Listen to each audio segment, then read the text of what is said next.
UK Prime Minister Keir Starmer has entered the chat.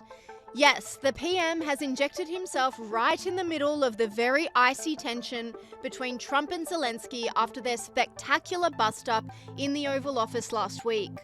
Starmer doubled down on his support for Zelensky in his time of need, saying the UK is prepared to back the war with boots on the ground and planes in the air. He set out a 4-point plan that he will pitch to Donald Trump that he believes will end the war. First, we will keep the military aid flowing and keep increasing the economic pressure on Russia to strengthen Ukraine now. Second, we agreed that any lasting peace must ensure Ukraine's sovereignty and security, and Ukraine must be at the table. Third, in the event of a peace deal, we will keep boosting Ukraine's own defensive capabilities to deter any future invasion. Fourth, we will go further to develop a coalition of the willing to defend a deal in Ukraine and to guarantee the peace. Not every nation will feel able to contribute, but that can't mean that we sit back. Instead, those willing will intensify planning now with real urgency. The UK is prepared to back this with boots on the ground and planes in the air.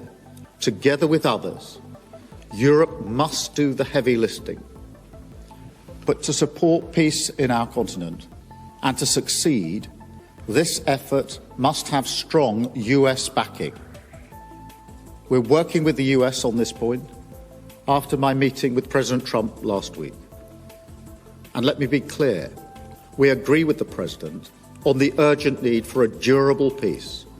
Now, we need to deliver together. And during Zelensky's visit to Downing Street, he picked up some more much-needed funding to keep the war going. Ukraine and our absolute determination to stand with you, unwavering determination, and to achieve what we both want to achieve, which is a lasting peace for Ukraine based on sovereignty and security for Ukraine.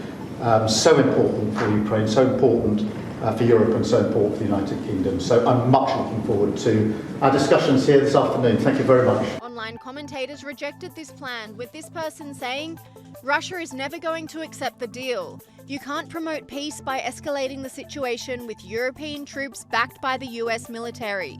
You can't promote peace by increasing sanctions on Russia. This commentator agreed, saying, good luck with that, I'm out.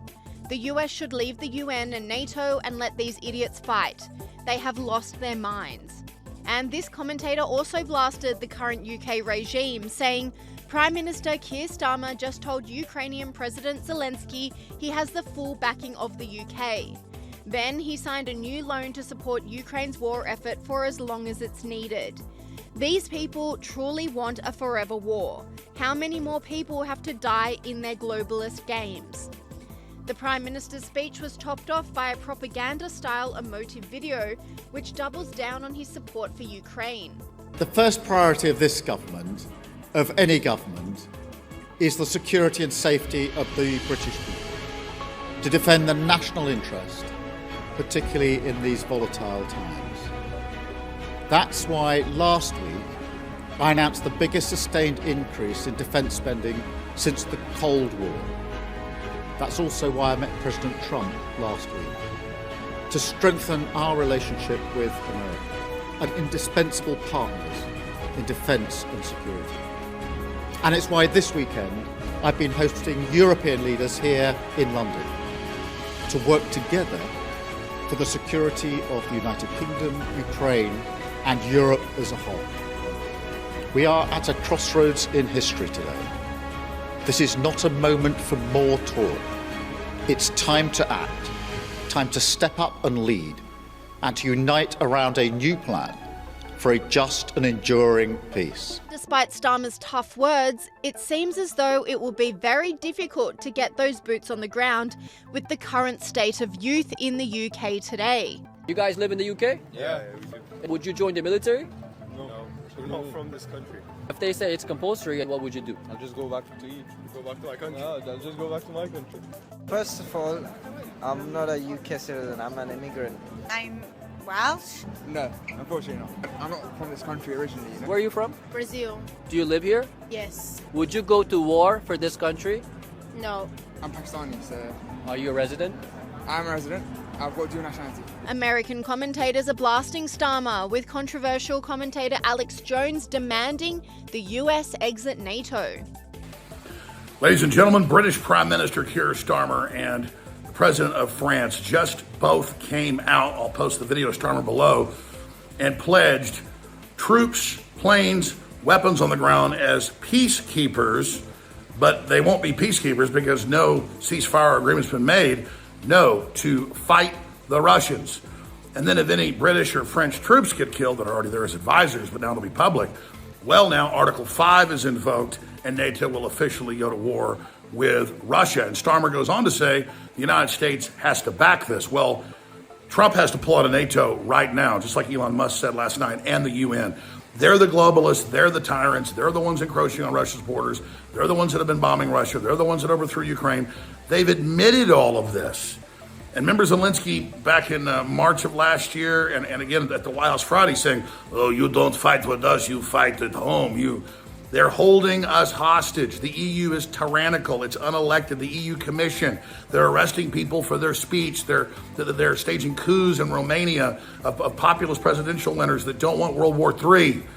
And they're holding us hostage for the money and for our prowess and trying to continue to drag us into this accelerated war. Michael Schellenberger doubled down on this, saying the US voted to stay out of the Ukraine war. We want peace. Our natural inclination is to actually not get involved in conflicts in Europe and Asia. We didn't want to have to continue to intervene after World War II. I get it, but times have changed. We're ready to move on. And we bear a lot of responsibility for this. The United States bears a lot of responsibility for this. Our people, our administrations, our think tanks told Zelensky that, and told the Europeans that, we were loyal to that alliance, that we were going to stick with them. No, that's not, the American people are not on board with that. This is not, again, the left has traditionally been against those kinds of military entanglements. Now the right is, but a lot of the left is too. A lot of Democrats, a lot of liberals. I would love an orderly transition here, but the behavior that we're seeing coming out of European leaders and out of Zelensky just now in the Oval Office suggests that the relationship is over. He then doubled down in a tweet saying, "You got this, Mr. Prime Minister. We will be rooting for you from across the Atlantic. We hope you find the air support you need from some other country like France, not us. Good luck."